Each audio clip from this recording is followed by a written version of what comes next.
Voilà ce qui arrive quand tu lis la Bible. Il y avait un petit garçon qui vivait avec son grand-père dans une ferme. Chaque matin, le grand-père chrétien se levait tôt et prenait un peu de temps pour lire les Écritures. Son petit-fils essayait de l'imiter, mais un jour lui demande « Grand-père, j'essaie de lire la Bible, mais le peu de fois où j'arrive à y comprendre quelque chose, je l'oublie presque aussitôt. Alors, à quoi ça sert?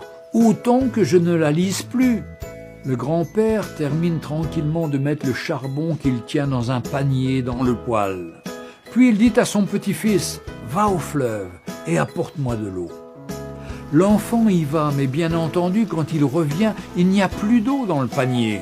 Le grand-père ricane et dit « Eh bien alors, tu dois être plus rapide. Allez, vas-y, retourne au fleuve et prends de l'eau. » Le petit-fils qui a perdu son souffle se dit « Mais c'est impossible, on va chercher l'eau avec un seau. » Mais le grand-père insiste « Je ne t'ai pas demandé un seau d'eau, mais un panier d'eau. Retourne au fleuve. » Le jeune homme sait qu'il n'y arrivera pas, mais il y va quand même, pour montrer au vieil homme que c'est inutile. Il a beau être rapide, l'eau filtrait des trous du panier.